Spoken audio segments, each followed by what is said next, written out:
দশম শ্ৰেণীৰ ১ নম্বৰ অসমীয়াৰ অধ্যায় হৈছে বৰগীত। গতিকে বৰগীতৰ যিমানখিনি কুৱেশ্যন আছিল এই ভিডিঅ'ত দেখুৱাই দিছোঁ, তোমালোকে চাই লোৱা। এতিয়া চোৱা, চমুকৈ প্ৰশ্ন উত্তৰ দিয়া। ক নম্বৰটো কি আছে? নেৰিবা বান্ধৱ মোক জীৱনে মৰণে। কবিয়ে জীৱনে মৰণে নেৰিবাৰ বাবে কাক অনুৰোধ কৰিছিল? ইয়াৰ উত্তৰটো হৈছে কবিয়ে জীৱনে মৰণে হৰিক নেৰিবাৰ বাবে অনুৰোধ কৰিছিল। খ নম্বৰটো আছে কনক খনন্দ যোগী যাহাকো ধিয়াই। কনক খনন্দ আদি যোগীসকলে কাক ধ্যান কৰে বুলি কৈছে? ইয়াৰ উত্তৰটো হৈছে হৰি অৰ্থাৎ ভগৱান শ্ৰীকৃষ্ণক ধ্যান কৰে বুলি কৈছে। ঘ নম্বৰটো কি আছে? কবি কিহৰ আঁতোৰ হোৱা বুলি কৈছে? উত্তৰটো হৈছে যে সাংসাৰিক বিষয় বাসনতাৰ আঁতোৰ হোৱা বুলি কৈছে। ঘ নম্বৰটো কি আছে? যে বৰগীতটি কোনে ৰচনা কৰা? ইয়াৰ উত্তৰটো হৈছে মহাপুৰুষ শ্ৰী শ্ৰী মাধৱদেৱে বৰগীতটি ৰচনা কৰিছিল। ঘ নম্বৰটো কি আছে? বৰগীতটি কেইটা আগত বন্ধা আছে? গতিকে এইটো মোষ্ট ইম্পৰ্টেণ্ট কুৱেশ্যন। ইয়াৰ উত্তৰটো হৈছে বৰগীতটো বসন্তৰ আগত বন্ধা আছে। প্ৰথম চটো কি আছে চোৱা, কবিয়ে বান্ধৱ বুলি কাক সংশোধন কৰিছে? কবিয়ে বান্ধৱ বুলি হৰিক অৰ্থাৎ শ্ৰীকৃষ্ণক সংশোধন কৰিছে। মৌপাহ মানে কি? ইয়াৰ উত্তৰটো হৈছে মায়াৰ জৰী, বা তোমালোকে লিখিব পাৰা মৌপাহ মানে মায়াৰ বন্ধন। কুৱেশ্যন 2টো চোৱা, কি আছে? যে বৰগীতৰ মূল ভাৱ লিখা। ইয়াৰ উত্তৰটো চোৱা, যে হৰিৰ মহিমা অপাৰ, যোগসিদ্ধ পুৰুষেও তেওঁক ধ্যান কৰি নিগম শাস্ত্ৰই তেওঁক বিচাৰি নাপায়, আৰু তেওঁৰ মহিমাৰ কথা কৈও শেষ কৰিব নোৱাৰি। এনেহেন পৰম যে মহিমায়ক হৰিক উপলব্ধ কৰাটো সাধাৰণ মানুহৰ বাবে তেনেই অসম্ভৱ। বিষয় বিকলত আঁতোৰ হৈ কষ্ট পোৱা মানুহে হৰি চৰণত আশ্ৰয় লৈ এই কষ্টৰ পৰা মুক্তি লাভ কৰিব পাৰে। ভকতৰ বাবে হৰিৰ চৰণ যুগল হ'ল পৰম ধন, আৰু ভকতৰ বাবে হৰি হ'ল জীৱনস্বৰূপ। হৰিৰ মহিমাৰ কথা বাবদি তেওঁলোকৰ অন্য কোনো চিন্তা নাই। হৰিৰ আগত অজস্ৰ ধন সোণ তেওঁলোকৰ বাবে মূল্যহীন। হৰিক লাভ কৰিবৰ বাবে ভকতে হাজাৰ হাজাৰ বছৰ ধৰি কাতৰ বাবে প্ৰাৰ্থনা কৰে, যাতে হৰিক চৰণ যুগল আশ্ৰয় ল'ব পাৰে আৰু জীৱনৰ শেষ সময়খিনি তেওঁৰ চৰণতেই সমাপ্ত কৰিব বিচাৰে। সেইবাবে তেওঁলোকে কাকত বাবে হৰিক প্ৰাৰ্থনা কৰে, যাতে হৰিয়ে জীৱন মৰণে তেওঁলোকৰ লগ নেৰে। 3 নম্বৰ কুৱেশ্যনটো আছে বৰগীতটিৰ ৰচকৰ চমু পৰিচয় দিয়া। এতিয়া চোৱা, মহাপুৰুষ শ্ৰী শ্ৰী মাধৱদেৱৰ লখিমপুৰ জিলাৰ নাৰায়ণপুৰ লেটেকুপুখুৰীত 1489 চনত জন্ম হয়। তেওঁৰ পিতৃ গোবিন্দগিৰি ভূঞা আৰু মাতৃ মনোৰমা। শংকৰদেৱৰ প্ৰিয় শিষ্য মাধৱদেৱে গুৰুক পদাঙ্ককে অনুসৰণ কৰি বাদাৰী, গংগকুচি, সুন্দৰীয়া, বেলেংগানা আদি ধৰ্ম প্ৰচাৰ কৰে। ধৰ্ম প্ৰচাৰৰ লগতে সাহিত্য সংস্কৃতিৰো পূজাৰী এইজনা মহান গুৰুৰ সাহিত্যিক জীৱনৰ কীৰ্তিস্তম্ভ হ'ল নামঘোষা। এহেজাৰটা গুহা থকাৰ বাবে এইখনক হেজাৰী গুহা বুলিও কোৱা হয়। তেখেতৰ আন আন ৰচনাসমূহ হ'ল আখ্যানমূলক ৰচনা, ৰাজহৈ কাব্য, আদিকাণ্ড, ৰামায়ণ। তত্ত্বমূলক ৰচনা, জন্ম ৰহস্য, ভক্তি ৰত্নাৱলী, নামমালিকা, নাট, অৰ্জুন ভজন, দধি মথন। আৰু চোৱা ঝুমুৰা, চুৰ দৰা, পিঁপৰা উচোৱা, ভূমি লেটুৱা, বুজন বিহাৰ। 4 নম্বৰ কুৱেশ্যনটো কি আছে? ব্যাখ্যা কৰা। যে সহস্ৰ বয়নে যাৰ নাপাৱন্ত সীমা, পদমে জানিব কেনে তোমাৰ মহিমা। ইয়াৰ উত্তৰটো হৈছে উক্ত কবিতাফাঁকি আমাৰ পাঠ্যপুথিৰ অন্তৰ্গত শ্ৰী শ্ৰী মাধৱদেৱৰ দ্বাৰা ৰচিত বৰগীত নামৰ কবিতাটিৰ পৰা তুলি দিয়া হৈছে। হৰিৰ মহিমাৰ কথা কবলৈ গৈ কবিয়ে উক্ত কবিতাফাঁকি উল্লেখ কৰিছে।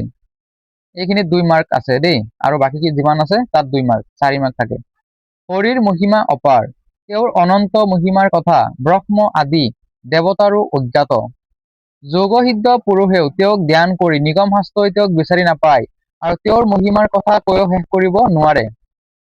এনেহেন পৰম মহিমায়ক হৰিক উপলব্ধ কৰাটো সাধাৰণ ভক্তৰ বাবে তেনেই অসম্ভৱ।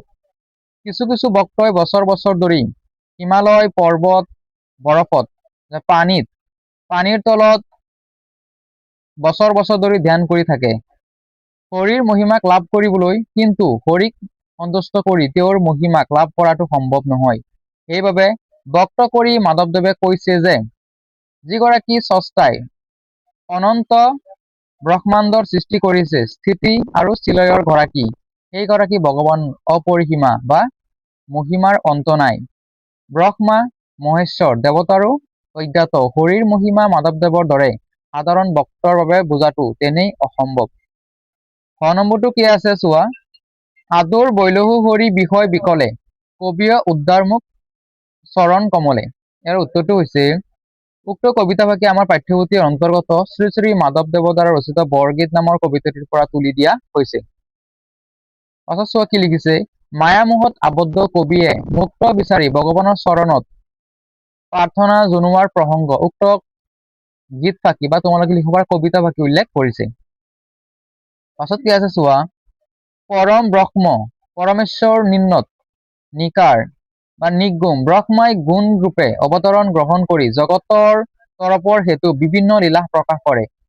হৰিৰ ভক্তসকলে বিশ্বাস কৰে যে হৰি চৰণত স্থান লাভ কৰিব পাৰিলে সংসাৰৰ মায়ামোহ বিষয় বাসনাৰ পৰা মুক্তি লাভ কৰিব পাৰি। ভক্তি কবি সংসাৰৰ মায়ামোহ বিষয় বা বাসনাত আবদ্ধ। সেইবাবে তেওঁক হৰিক কাতৰ বাবে প্ৰাৰ্থনা কৰিছে, যাতে হৰিয়ে নিজৰ চৰণত কবিক স্থান দি এই সংসাৰৰ মায়ামোহ বিষয় বাসনাৰ পৰা উদ্ধাৰ কৰে। ঠিক আছে। ঘ নম্বৰটো চোৱা। তোমাৰ চৰণ দুই মোৰ মহাদন বকতজনেৰ নিজ তুমিহে জীৱন। গতিকে এইটো মষ্ট ইম্পৰ্টেণ্ট, ভালদৰে শিকি থৈ দিয়া। উক্ত কবিতা ফাঁকি আমাৰ পাঠ্যপুথিৰ অন্তৰ্গত শ্ৰী শ্ৰী মাধৱদেৱে দ্বাৰা ৰচিত বৰগীত নামৰ কবিতাটিৰ পৰা তুলি অনা হৈছে বা তুলি দিয়া হৈছিল। লিখিলেই হ'ল এটা। পাছত চোৱা। ভগৱানৰ প্ৰেমত নিমজ্জিত ভক্তৰ বাবে ভগৱানেই যেন জীৱনস্বৰূপ এই কথা কবলৈ গৈ কবিয়ে উক্ত কথাফাঁকি উল্লেখ কৰিছে যে হৰিৰ ভক্তসকল ভগৱানৰ প্ৰেমত একেবাৰে নিমজ্জিত। হৰিক বাদ দি তেওঁলোকে অন্য কোনো চিন্তা নাই। ভক্তৰ বাবে হৰিয়েই হ'ল জীৱনস্বৰূপ। ভক্তৰ বাবে হৰিৰ চৰণক বাদ দি সকলো ধন বিদ সা সম্পত্তি সকলোবোৰ অৰ্থহীন।